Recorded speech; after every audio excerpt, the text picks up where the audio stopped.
It was the first film about Eastern Orthodox Christian saint that gained a worldwide distribution. It was shown everywhere. And in South America, I don't know if they have shown it yet, but they have bought the film, so they will decide when they're going to play it. So, and it was a theatrical distribution, by the way, which it's very unusual nowadays. It's, as you all know, it's not easy to get. So the film is, for those who don't know, the film is basically about Saint Nectarius of Egina, our contemporary in a way. Yes, the passed saint. away in 1920s. Yes, recently. 1920s. And Yelena has a very personal connection to his story, and similarly she made it very personal for those who watch. I think many people can find themselves in, if not in every aspect, but in a lot of things that happen to the protagonist. And in that sense, I would again not call it a religious film at all, because this is the story about a person who was accused, like almost like in a Kafkanian sense, for something he didn't do. He was persecuted unjustly, and who suffered a lot, who sacrificed himself for others, who didn't exalt himself, right? And it's a story about citizenship, and I really have to, I don't know if I see parallels here, but it's interesting that Saint Nectarius of Egina had to leave Egypt based on a group of people plotting against him for no reason at all. Well, jealousy, I don't know, killed Abel, so, you know. So he had to leave Egypt that he loved, and he goes back to Greece, but Greece does not recognize him as a Greek citizen. It is a very interesting of where, you know, question of belonging, and of course his personal love. Sorry, I had to mention that, and this unjust persecution and so on. So the film in itself is not just, I would personally not put it in a category of religious film.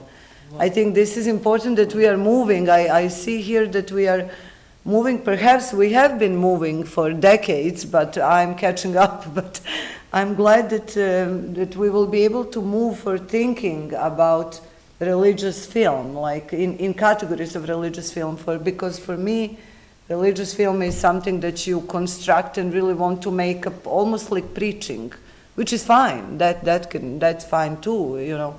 But these are films that really go straight to the human condition and try to get rid of lies and as much as humanly possible. And it's a kind of something that, but you will tell us about that.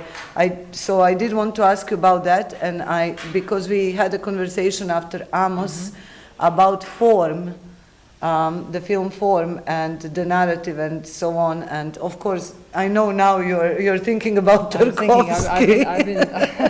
I'm slightly speechless after. Thank you, Andrey, so much for this incredible work, because it definitely it was very personal to me to watch this on many levels, you know. So it definitely moved me. So I'm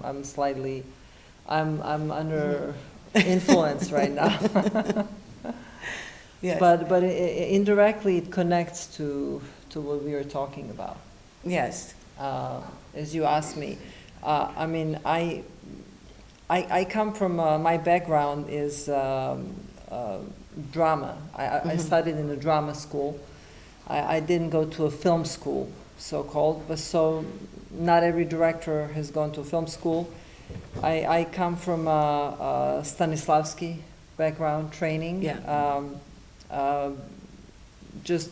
I'm sure everybody knows here, like Elia Kazan came from the Stanislavski background training, Yes. so did many directors. I mean, John Huston didn't go to a film school, but he used to say that he used to watch his father, Walter Huston, who won Academy Award in The Treasure of Sierra Madre, when he directed him. So I think what's interesting is the training that I had, we have learned, we really focused on the truth. There was something that was very important, whether it was a performance on the stage or writing. And when we talk about the truth, we talk about things that are personal to us. Like for example, I have to figure out if I was going to write a script, or if I was going to do something, I will pick a subject that I really understand, that it's very close to my heart, and I have to see in every frame and in every scene, I have to put myself in it, and that's what I did with this film. So it's interesting to go back to what Amos was saying about the architecture and the design in general. I had a lot of people come to me in the beginning and say, well, can you tell us, like, how do you see this? And they would ask me about, to even show them some pictures in reference to, and I found that very funny, at least to me.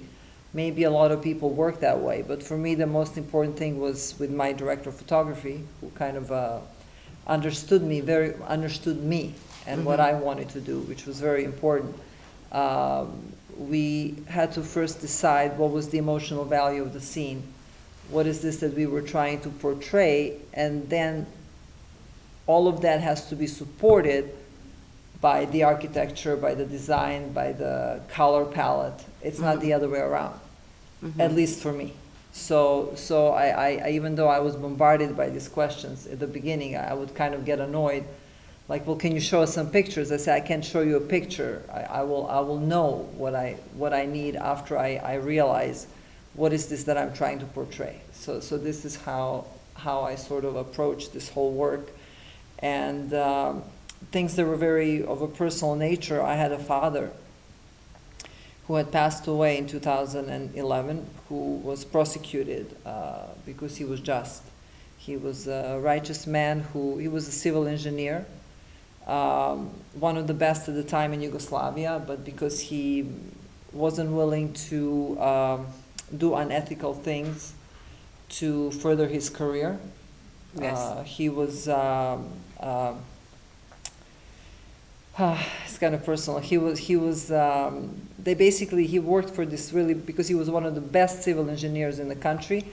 They would hire him in general to build roads and infrastructure, to design things for that. And they had to get rid of him somehow because they didn't like that he just simply reminded them of what they were not supposed to be doing.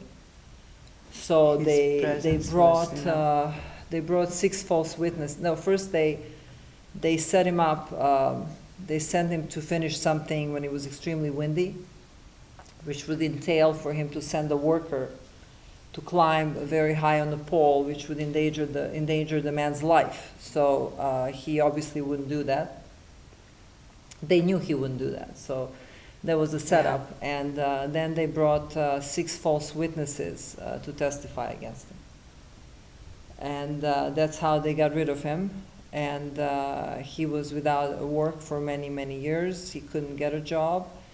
And then he got a job in a very small factory where he worked until the end of his life. And he was content. He never complained about it. A lot of people around, including I don't blame her, my mom and other people thought he was way too righteous. Why would he do that? Well, I admired him for it. And that was maybe my expression of how I felt. And even in my life, I kind of take a lot from him. I've always taken kind of the harder path in life, path of integrity. So in a way, what's interesting, I read once when I read the book of Elia Kazan, I read his book because we come from the similar training. And there's a book that he talks about how he directed each film and how he approached every scene and every work. I remember on the waterfront, there is like on the top it says, well, this one is so personal to me that all I was doing the whole way was letting everybody know where I stood, and to tell my critics to go and jump in a lake, So that was that personal to me that I felt almost like I had to tell this story. It's almost like cathartic. I don't know. It was. I felt if I died tomorrow, let him hear what I believe, what I hear, and I don't give a damn, you know. So that was sort of the way that I approached this. So that's and in terms of like this time and space and the way it came out, like the film as a whole, it's quite poetic, isn't it? So it's the language, the film language. I think what I found, like, and I'm glad you're all here, is that filmmakers, that you have something in common, and that is saying what cannot be said necessarily always through words. Monja was right about explicit and implicit actually work together. But it's interesting, it's really problematic, I think, when it's only explicit. That's a problem, for me, from my understanding. But implicit, like in terms of film language, that's very, to express what cannot always be said, and to search for the truth and for the meaning and for the answers. And it's interesting that you've done that through the figure of Saint Nectarius. I mean, well, I wasn't trying to say anything. I was just trying to say the truth. Yeah, well. No, I wasn't. I had no agenda. Yes, you know, I understood on a personal level what it means to me. Yeah. What it meant to me, because if I can feel it, then there is a possibility of somebody else feeling it. If I don't honestly feel it, no one's going to feel anything. Mm-hmm. This is basically what it is. And just, we were talking about, you know, especially when you talk about the religion and film. I said many times, I'm not making a religious movie. Mm-hmm. Because especially if you're, I believe at least, if you're picking a subject that religion is present, like in this case, I'm making a film about a saint. In my opinion, the worst thing I can do would be to try to make a religious film. Yeah. That's a very slippery slope, and it can become quite ridiculous. So that's why every aspect of this film, we have to be very truthful, meaning to the time period, to the mood of the movie. For example, when I found this wonderful director of photography, I told him I didn't want people to sightsee in this film. Like what mm-hmm. I meant with that, I wanted people to be in the head of Saint Nectarius, mm-hmm. so they can relate and feel what he's feeling. So there were a couple of ways of doing that. This is the way we did it. We decided to use a different aspect ratio than the regular one, which the screen is a little more narrow.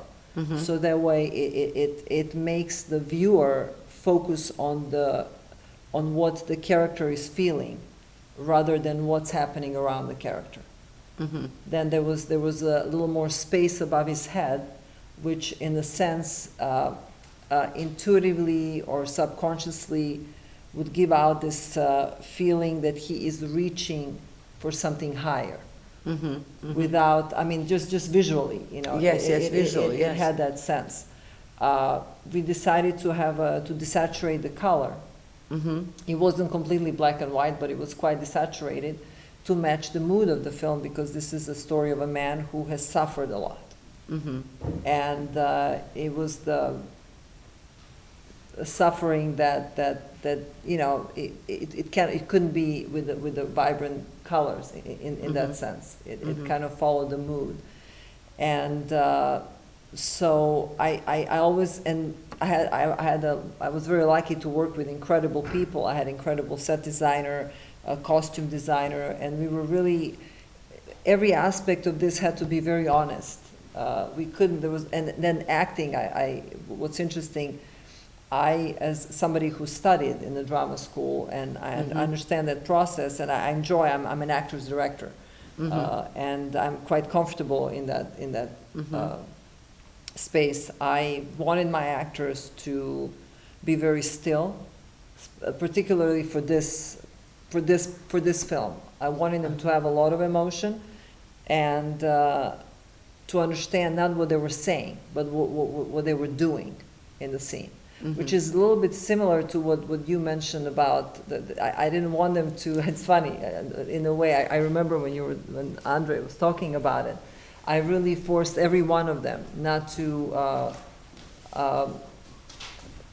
you know, just to keep, to just be full with emotion, to understand what they were doing, and what's interesting, there were no rehearsals whatsoever in this. No rehearsals. No rehearsals. There was only one scene that I needed to see. It was the scene with the three archbishops or archimandrites. Yes, yes. That yes. I needed to see their dynamic. Uh-huh. So that's the only scene that I called them together, and I wanted them just to kind of, not so much to see, and to, you know, just to see what the combination looked like. It was very important for the scene, for them to not, because many times when you have characters, they're so-called negative, or people, they're jealous, or they're you know, I wanted to portray them as real human beings, not as caricatures. Mm-hmm, mm-hmm. And therefore, every human being has so many layers, so I needed to see how they were bouncing off of each other, to Mm-hmm. make sure that they will come out the way I wanted it. So that's the only scene that that if you were to call a rehearsal, it was a rehearsal. Everybody else, and as a matter of fact, the lead actor, who is, I think, quite fabulous, and Yes.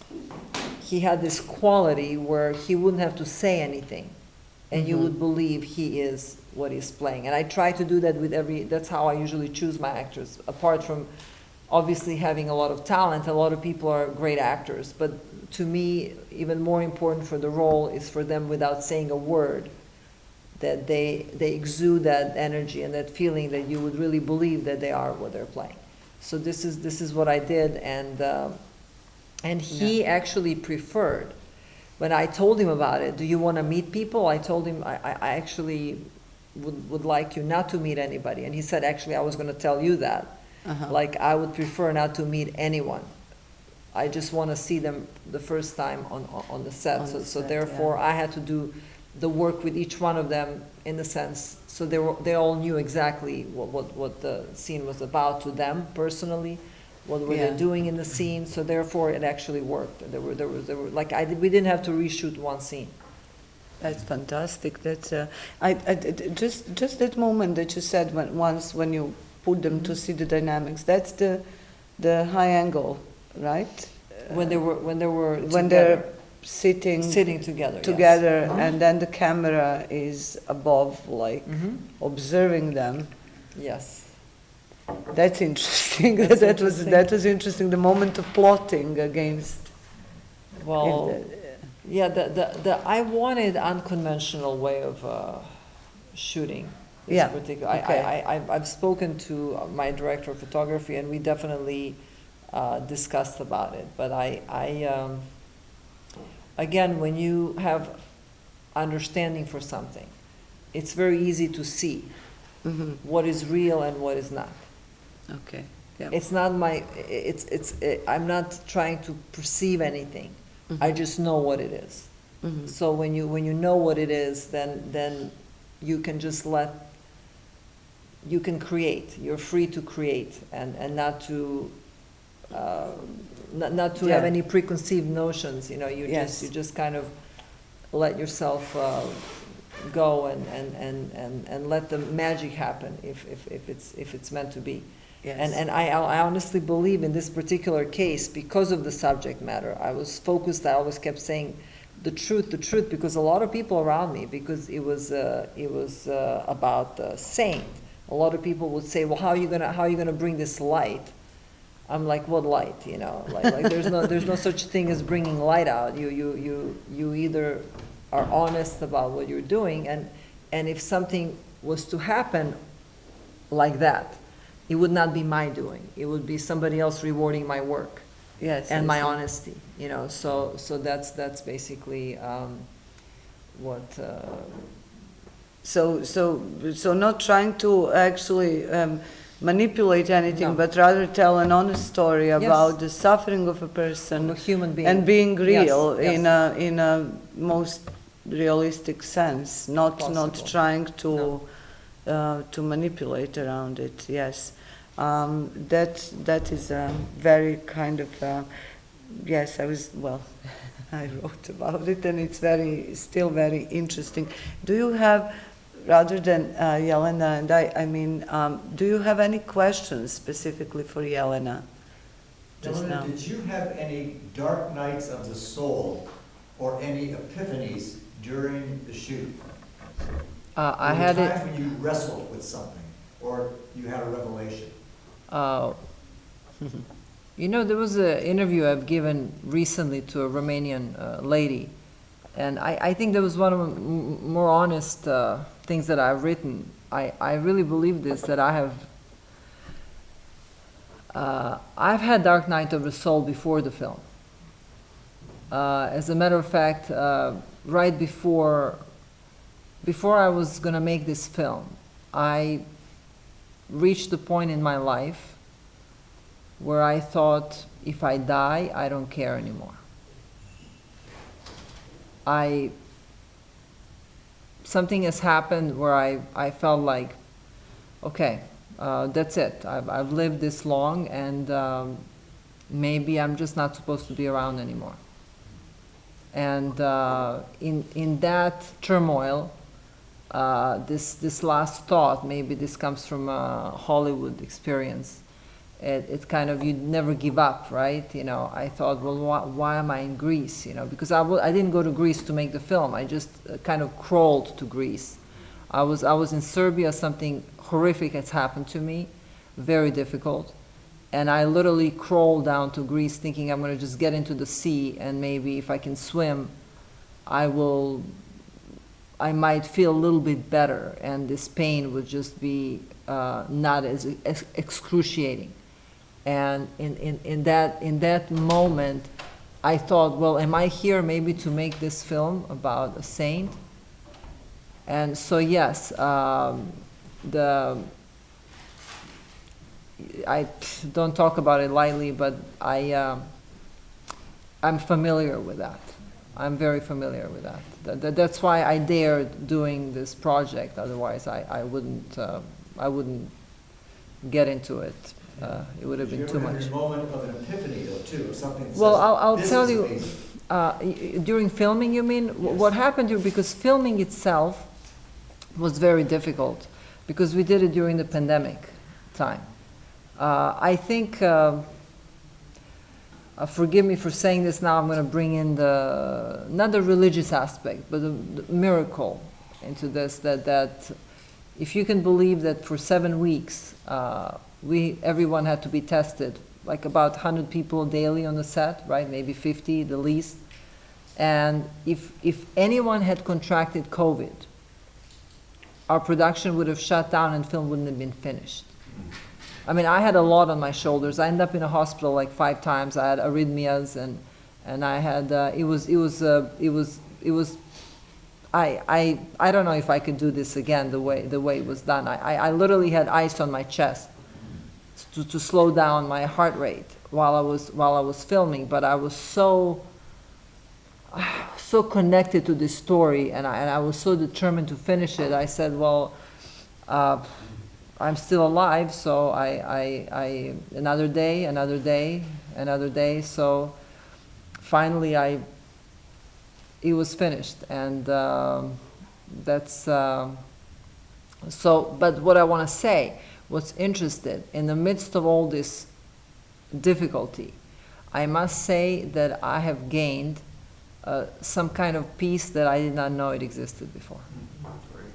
Yes, please.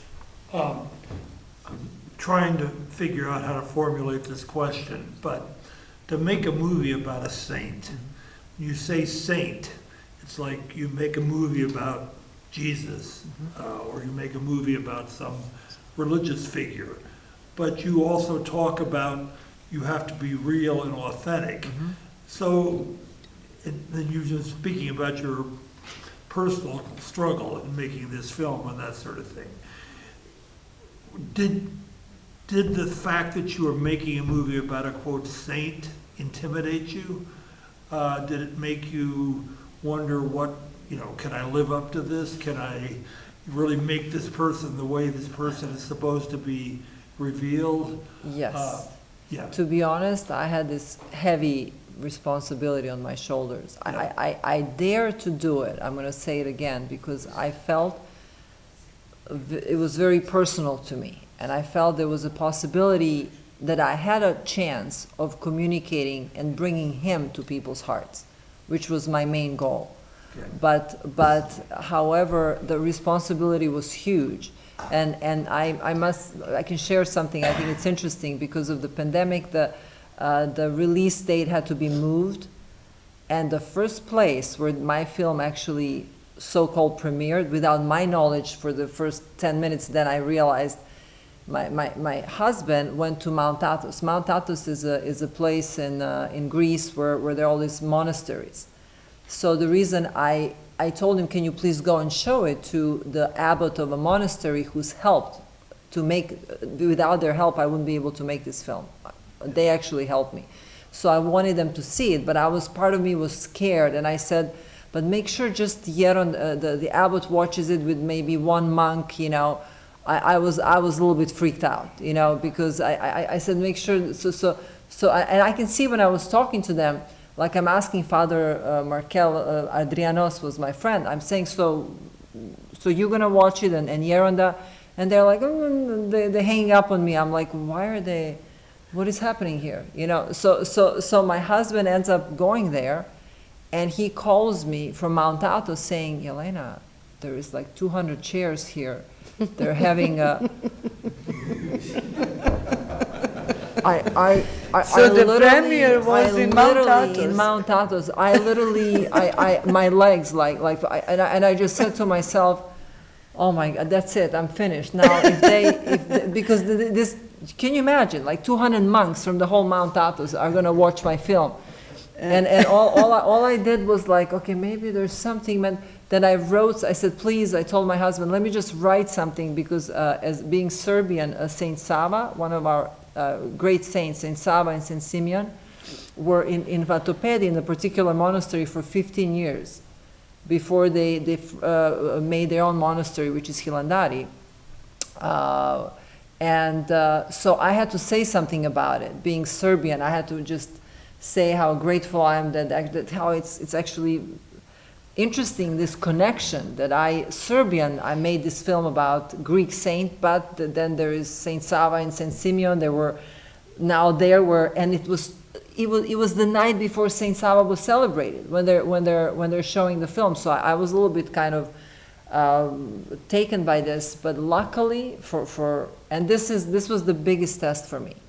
They really liked the movie. Yeronda, they sent me the tape. He was crying throughout the whole movie, and he got up, and all he said, if he became a patriarch, he would have not been a saint, and he sobbed and he walked out of the room. And I was like, okay, now I don't care what anybody else has to say about this. I passed the test. So yes, that was a huge, but it was, I had, because of that, I think I put so much pressure on myself where I ended up with arrhythmias in a hospital, because it's not just a film, it's a film about somebody that it's so well known in Greece, and you have a responsibility, you know, to at least do somewhat of a justice to something like that. What's interesting, and this, I'm saying this because now I've been inspired by Andrey, but this really like inspired me. When we talk about the icon in the film, I'm going to remove myself from this. Let other people judge it. Mm-hmm. But because there was a lot of controversy in Greece when the film came out. It became the most successful film that year. They predicted, the critics, you know, they came out a week earlier to write about it, about this film, and they said that this film is not good, and how only a few grandmothers with few grandchildren will see it. When the film came out, you had lines of people waiting, and the people that were in their 20s, they saw it about 5 times. And so they were wrong about it. So then they became, I'm not saying that to pat myself, I'm just saying that there's a reason why am I talking about this. Then finally, because it was a lot of controversy, that the film was, again, the most watched film of the year that year, even more than James Bond. You know, it was the most successful film. And so what happened, at one point, there was a journalist who wanted to, and this was a wonderful person. He was very friendly to me. He just wanted to ask me if he can talk to me. I said, sure, you can talk to me. And not necessarily to write anything, just he wanted to pick my brain. And I said, okay. So he said, and he's trying to tell me something, but I don't really understand. He's not being like direct enough. And he's saying, you know, in Greece here, we have kind of this rule, you know, that you're not supposed to kind of do what you did. I said, what did I do? You know, and I kept telling him I did not try to make a religious film. I made a film about a man who was unjustly prosecuted. That's what I tried to do, and I was moved by the story. So he's trying to tell me, yes, but you know, it's a religious film. And then finally, and I'm not really understanding what he's saying, so finally he just comes out and says, okay, let me just explain to you.